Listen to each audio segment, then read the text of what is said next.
ಸ್ನೇಹಿತರೆ, ಚರಿತ್ರೆ ಮತ್ತೊಂದು ವಿಡಿಯೋಗೆ ನಿಮಗೆಲ್ಲ ಪ್ರೀತಿಯ ಸ್ವಾಗತ.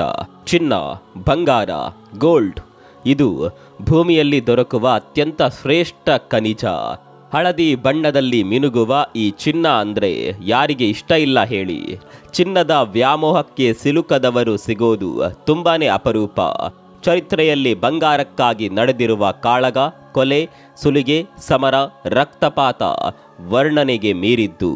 ಇದೇ ಹಳದಿ ಲೋಹ ನಮ್ಮ ದೇಶದ ಮೇಲೆ ದಂಡೆತ್ತಿ ಬರಲು ಪರದೇಶಿಯರನ್ನ ಪ್ರೇರೇಪಿಸಿದೆ. ಬಂಗಾರವನ್ನ ಬೇರೆ ಯಾವುದೇ ಲೋಹದೊಟ್ಟಿಗೆ ಕಂಪೇರ್ ಮಾಡೋದಕ್ಕೆ ಕೂಡ ಸಾಧ್ಯವಿಲ್ಲ. ಅದು ಎಂದಿಗೂ ಲೋಹಗಳ ರಾಜ. ಮಕ್ಕಳಿಂದ ಹಿಡಿದು ಮುದುಕರವರೆಗೂ, ಜನನದಿಂದ ಮರಣದವರೆಗೆ, ಬಡವರಿಂದ ಶ್ರೀಮಂತರವರೆಗೆ ಎಲ್ಲರಿಗೂ ಚಿನ್ನದ ಮೇಲೆ ಆಸೆ ಇರುತ್ತೆ. ಬಂಗಾರದ ಬಗ್ಗೆ ಯಾಕೆಷ್ಟು ವರ್ಣನೆ ಅಂತ ಕೇಳಿದರೆ ಅದಕ್ಕೊಂದು ಕಾರಣವಿದೆ. ಒಂದು ಕಾಲದ ಚಿನ್ನದ ನಾಡು ಕರ್ನಾಟಕದಲ್ಲಿ ಈಗ ಮತ್ತೊಮ್ಮೆ ಬಂಗಾರದ ಬೇಟೆ ಶುರುವಾಗಿದೆ.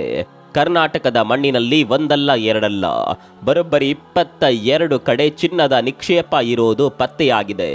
ಭಾರತದ ಬಂಗಾರದ ಕಳಶದಲ್ಲಿ ಮಿರಮಿರನೆ ಮಿನುಗುತ್ತಿದ್ದ KGF ಅನ್ನೇ ಮೀರಿಸುವಂತಹ ಚಿನ್ನದ ಭೂಮಿ ಕರ್ನಾಟಕದ ಮೂಲೆ ಮೂಲೆಯಲ್ಲಿರೋದು ಗೊತ್ತಾಗಿದೆ. ರಾಜ್ಯದ ಒಟ್ಟು 22 ಕಡೆ ಅಪಾರ ಪ್ರಮಾಣದ ಚಿನ್ನದ ನಿಧಿ ಪತ್ತೆಯಾಗಿದೆ. ಇಂಥದೊಂದು ವಿಚಾರ ಗೊತ್ತಾಗುತ್ತಿದ್ದಂತೆ ಇಡೀ ದೇಶದ ಜನರ ಕಣ್ಣು ಈಗ ಕರುನಾಡಿನತ್ತ ನೆಟ್ಟಿದೆ. ಇಂಟ್ರೆಸ್ಟಿಂಗ್ ಸಂಗತಿ ಏನು ಗೊತ್ತಾ? ಈ ಚಿನ್ನದ ನಿಕ್ಷೇಪಗಳು ಪತ್ತೆಯಾಗುತ್ತಿದ್ದಂತೆ ಕರ್ನಾಟಕದಲ್ಲಿ ಹೊಸದೊಂದು ಅಧ್ಯಾಯ ಆರಂಭವಾಗುವ ಕಾಲ ಸನ್ನಿಹಿತವಾಗಿದೆ. ಆ ಹೊಸ ಅಧ್ಯಾಯ ಬೇರ್ಯಾವುದೂ ಅಲ್ಲ, ಖಾಸಗಿ ಚಿನ್ನದ ಗಣಿಗಾರಿಕೆ. ಹೌದು, ಈಗ ಪತ್ತೆಯಾಗಿರುವ ಚಿನ್ನದ ಭೂಮಿಯಲ್ಲಿ ಖಾಸಗಿ ಕಂಪನಿ ಚಿನ್ನದ ಗಣಿಗಾರಿಕೆ ಮಾಡೋದಕ್ಕೆ ಮುಂದಾಗಿದೆ. ಇಲ್ಲಿವರೆಗೆ ನಮ್ಮ ದೇಶದಲ್ಲಿ ಸರ್ಕಾರಿ ಒಡೆತನ ಅಥವಾ ಸರ್ಕಾರದ ಅಧೀನದಲ್ಲಿ ಮಾತ್ರವೇ ಅಮೂಲ್ಯವಾದ ಬಂಗಾರದ ಗಣಿಗಾರಿಕೆ ನಡೀತಾ ಇತ್ತು. ಇನ್ನು ಮುಂದೆ ಖಾಸಗಿ ಕಂಪನಿಗಳು ಕೂಡ ಚಿನ್ನದ ಗಣಿಗಾರಿಕೆಯನ್ನ ನಡೆಸಲಿವೆ. ಅಷ್ಟಕ್ಕೂ ಏನಿದು ಕರುನಾಡಿನ ಚಿನ್ನದ ರಹಸ್ಯ? ಕರ್ನಾಟಕದ ಮಣ್ಣಿನಲ್ಲಿ ಬಂಗಾರದ ಖಜಾನೆ ಸಿಕ್ಕಿದ್ದು ಹೇಗೆ? ಯಾವ್ಯಾವ ಪ್ರದೇಶದಲ್ಲಿ ಚಿನ್ನದ ಅಂಶಗಳು ಪತ್ತೆಯಾಗಿವೆ? ಖಾಸಗಿ ಕಂಪನಿಗಳಿಗೆ ಗಣಿಗಾರಿಕೆ ನಡೆಸೋದಕ್ಕೆ ಅವಕಾಶ ಸಿಕ್ಕಿದ್ದು ಹೇಗೆ? ಎಲ್ಲವನ್ನ ಡೀಟೇಲ್ ಆಗಿ ತೋರಿಸ್ತೀವಿ ನೋಡಿ.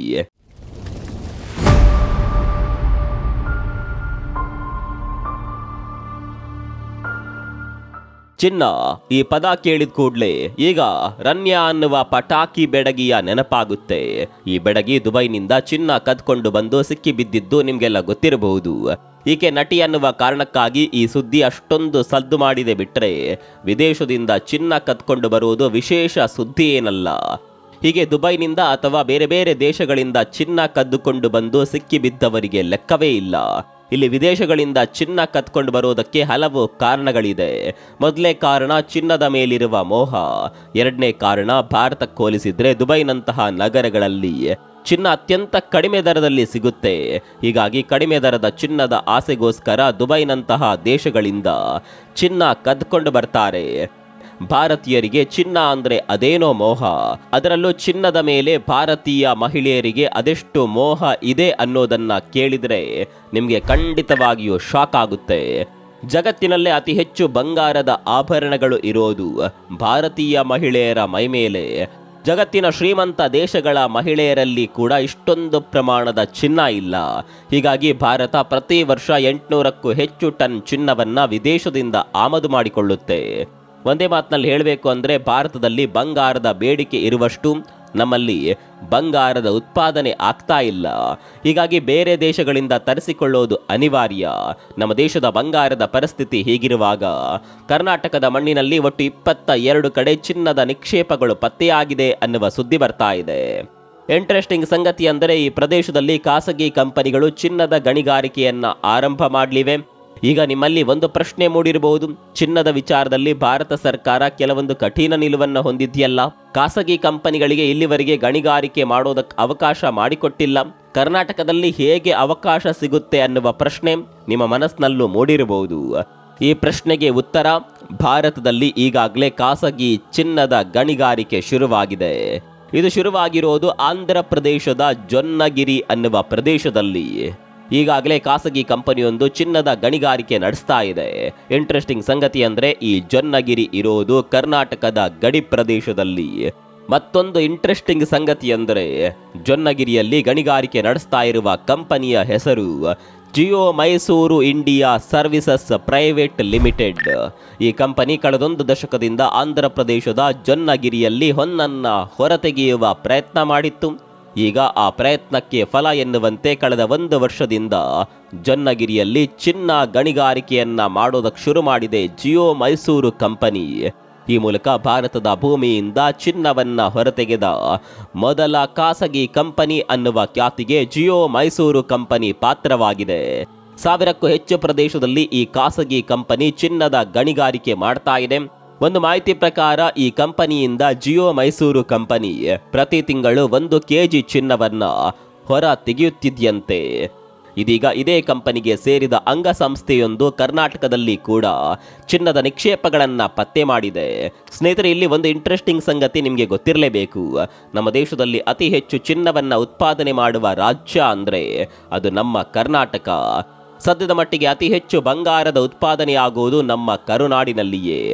ಈಗ ಮತ್ತೆ ನಿಕ್ಷೇಪಗಳು ಪತ್ತೆಯಾಗಿರೋದ್ರಿಂದ ಕರ್ನಾಟಕದಲ್ಲಿ ಗತ ವೈಭವ ಮರುಕಳಿಸಲಿದೆ. ಒಂದು ಕಾಲದಲ್ಲಿ ಕರ್ನಾಟಕವನ್ನ ಚಿನ್ನದ ನಾಡು ಅಂತ ಕರೀತಾ ಇದ್ರು. ಈಗ ಆ ಹೆಸರು ಕರ್ನಾಟಕದ ಮುಕುಟಕ್ಕೆ ಮತ್ತೊಮ್ಮೆ ಸೇರ್ಪಡೆಯಾಗುವ ಕಾಲ ತುಂಬಾನೇ ಹತ್ತಿರದಲ್ಲಿದೆ. ಸ್ನೇಹಿತರೆ, ನಾವು ಆರಂಭದಲ್ಲೇ ಹೇಳಿದಂತೆ ಭಾರತದಲ್ಲಿ ಬಂಗಾರದ ಬೇಡಿಕೆ ವರ್ಷದಿಂದ ವರ್ಷಕ್ಕೆ ಹೆಚ್ಚಾಗ್ತಾ ಇದೆ. ಈ ಬೇಡಿಕೆಗೆ ಅನುಸಾರವಾಗಿ ಭಾರತದಲ್ಲಿ ಬಂಗಾರ ಉತ್ಪಾದನೆ ಆಗ್ತಾ ಇಲ್ಲ. ಹೀಗಾಗಿ ಭಾರತದ ಬೇರೆ ಬೇರೆ ಭಾಗದಲ್ಲಿ ಬಂಗಾರದ ನಿಕ್ಷೇಪಗಳ ಪತ್ತೆ ಕಾರ್ಯ ನಡೀತಾ ಇದೆ. ಕರ್ನಾಟಕದಲ್ಲೂ ಕೂಡ ಖಾಸಗಿ ಕಂಪನಿ ಕಳೆದ 10 ವರ್ಷಗಳಿಂದ ಬಂಗಾರದ ನಿಧಿಗಾಗಿ ಶೋಧನೆ ಮಾಡ್ತಾ ಇತ್ತು. ಆ ಶೋಧದಲ್ಲಿ ಈಗ ಯಶಸ್ವಿಯಾಗಿದೆ.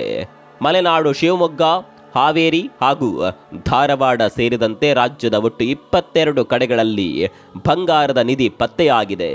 ಅದರಲ್ಲೂ ಧಾರವಾಡ ಹಾಗೂ ಹಾವೇರಿಯಲ್ಲಿ ಯಥೇಚ್ಛ ಪ್ರಮಾಣದ ಚಿನ್ನವಿರೋದು ಪತ್ತೆಯಾಗಿದೆ. ಜೊನ್ನಗಿರಿಯಲ್ಲಿ ಶುರುವಾಗಿರುವ ಹಾಗೆಯೇ ಕರ್ನಾಟಕದ ಈ ಭಾಗಗಳಲ್ಲಿ ಕೂಡ ಖಾಸಗಿ ಕಂಪನಿ ಈ ವರ್ಷದ ಅಂತ್ಯದಿಂದ ಗಣಿಗಾರಿಕೆ ನಡೆಸುವ ಸಾಧ್ಯತೆ ಇದೆ. ಎಲ್ಲವೂ ಅಂದುಕೊಂಡಂತೆ ಆದರೆ ಕರ್ನಾಟಕ ನಮ್ಮ ದೇಶಕ್ಕೆ ಮತ್ತಷ್ಟು ಚಿನ್ನವನ್ನ ಉತ್ಪಾದನೆ ಮಾಡಿ ಕೊಡಲಿದೆ. ಒಂದು ವೇಳೆ ಕರ್ನಾಟಕದಲ್ಲಿ ಗಣಿಗಾರಿಕೆ ಸಕ್ಸಸ್ ಆದರೆ ಭಾರತದಲ್ಲಿ ಚಿನ್ನದ ಬೆಲೆ ಕೂಡ ಇಳಿಕೆಯಾಗಬಹುದು. ಖಂಡಿತವಾಗಿಯೂ ಬೆಲೆ ಕಡಿಮೆ ಆಗುತ್ತೆ ಅನ್ನೋದಕ್ಕೆ ಗ್ಯಾರಂಟಿ ಇಲ್ಲದೇ ಇದ್ರೂ ಉತ್ಪಾದನೆ ಹೆಚ್ಚಾಗೋದ್ರಿಂದ ಭಾರತದ ಚಿನ್ನದ ದಾಹ ಸ್ವಲ್ಪ ಮಟ್ಟಿಗಾದರೂ ಕಡಿಮೆ ಆಗಬಹುದು. ಅಂದಹಾಗೆ ಜೊನ್ನಗಿರಿಯಲ್ಲಿ ಗಣಿಗಾರಿಕೆ ಮಾಡ್ತಾ ಇರುವ ಜಿಯೋ ಮೈಸೂರು ಸರ್ವಿಸಸ್ ಲಿಮಿಟೆಡ್ ಕಳೆದ 10 ವರ್ಷಗಳಿಂದ ಸತತ ಪ್ರಯತ್ನಗಳನ್ನು ಮಾಡಿ ಈಗ ಆ ಪ್ರಯತ್ನದಲ್ಲಿ ಯಶಸ್ವಿಯಾಗಿದೆ. ಹೌದು, 2013ರಲ್ಲೇ ಜಿಯೋ ಮೈಸೂರು ಕಂಪನಿ ಚಿನ್ನದ ಪರಿಶೋಧನೆಗಾಗಿ ಪರವಾನಗಿ ಪಡೆದಿತ್ತು. ಆದರೆ ಚಿನ್ನದ ಗಣಿಗಾರಿಕೆ ಮಾಡೋದು ಅಷ್ಟು ಸುಲಭವಲ್ಲ. ಅದಕ್ಕೆ ಬೇರೆ ಬೇರೆ ಇಲಾಖೆಗಳ ಪರ್ಮಿಷನ್ ಬೇಕಾಗುತ್ತೆ. ಒಂದು ಕಡೆ ಅನುಮತಿ ಸಿಕ್ಕರೆ ಮತ್ತೊಂದು ಕಡೆ ಸಿಗೋದಿಲ್ಲ. ಹೀಗೆ ಎಲ್ಲ ಇಲಾಖೆಗಳ ಅನುಮತಿ ಪಡೆಯೋದಕ್ಕೆ ಈ ಕಂಪನಿಗೆ 1 ದಶಕವೇ ಬೇಕಾಯಿತು. ಇದೆಲ್ಲದರ ನಡುವೆ Deccan gold mains limited Jio ಮೈಸೂರಿನ 40% ಷೇರುಗಳನ್ನು ಖರೀದಿಸಿತ್ತು. ಇದೇ ಪಾಲುದಾರ ಕಂಪನಿ ಕರ್ನಾಟಕದಲ್ಲಿ ಚಿನ್ನದ ಗಣಿಗಾರಿಕೆ ಮಾಡಲಿದೆ ಅನ್ನುವ ಸುದ್ದಿಗಳಿದೆ. ಹಾಗೆ ನೋಡ್ಲಿಕ್ಕೆ ಹೋದರೆ ಕರ್ನಾಟಕದ ಹಲವು ಕಡೆಗಳಲ್ಲಿ ಈಗ ಚಿನ್ನದ ಗಣಿಗಾರಿಕೆ ನಡೀತಾ ಇದೆ. ಈಗ ಡಿಫ್ರೆಂಟ್ ಏನಪ್ಪಾ ಅಂತ ಕೇಳಿದರೆ ಖಾಸಗಿ ಕಂಪನಿ ಚಿನ್ನದ ಫೀಲ್ಡ್ಗಿಳಿದಿರೋದು. ಭಾರತವನ್ನ ಸ್ವರ್ಣ ಭೂಮಿ ಅಂತಾನೆ ಕರೀತಾರೆ. ಅದರಲ್ಲೂ ಕರ್ನಾಟಕವನ್ನ ಚಿನ್ನದ ನಾಡು ಅಂತ ಅದೆಷ್ಟೋ ಜನ ಸಾಹಿತಿಗಳು ಕರೆದಿದ್ದಾರೆ. ಕೇವಲ ಕರೆದಿರೋದು ಮಾತ್ರವಲ್ಲ, ಆ ಹೆಸರಿಗೆ ತಕ್ಕಂತೆ ಈಗಿನ ಕಾಲದಲ್ಲೂ ನಮ್ಮ ದೇಶದಲ್ಲಿ ಯಥೇಚ್ಛ ಬಂಗಾರ ಉತ್ಪಾದನೆ ಆಗ್ತಾ ಇರೋದು ನಮ್ಮ ರಾಜ್ಯದಲ್ಲೇ. ಸದ್ಯದ ಮಟ್ಟಿಗೆ ರಾಯಚೂರಿನ ಹಟ್ಟಿ ಚಿನ್ನದ ಗಣಿ ಭಾರತದ ಬಂಗಾರದ ಕಳಶವಾಗಿದೆ. ರಾಜ್ಯಕ್ಕೂ ಕೂಡ ಇದು ಭೂಷಣ ಇದ್ದಂತೆ. KGFನಂತಹ ಹಲವು ಚಿನ್ನದ ಗಣಿಗಳು ಬಂದಾಗಿದ್ರೂ ಕೂಡ ರಾಯಚೂರಿನ ಹಟ್ಟಿ ಚಿನ್ನದ ಗಣಿ ಈಗಲೂ ಬಂಗಾರವನ್ನ ದೇಶಕ್ಕೆ ಕೊಡ್ತಾ ಇದೆ. ಇದೀಗ ಮತ್ತಷ್ಟು ಪ್ರದೇಶದಲ್ಲಿ ಚಿನ್ನ ಪತ್ತೆಯಾಗಿರೋದ್ರಿಂದ ಕರ್ನಾಟಕದಲ್ಲಿ ಮತ್ತೆ ಚಿನ್ನದ ಕ್ರಾಂತಿ ಆಗೋದ್ರಲ್ಲಿ ಅನುಮಾನ ಬೇಡ. ಈ ಚಿನ್ನದ ಗಣಿಗಳು ಕರ್ನಾಟಕದ ಭವಿಷ್ಯವನ್ನೇ ಬದಲು ಮಾಡುತ್ತಾ? ನಿಮ್ಗೇನನ್ಸುತ್ತೆ? ಕಾಮೆಂಟ್ ಮಾಡಿ.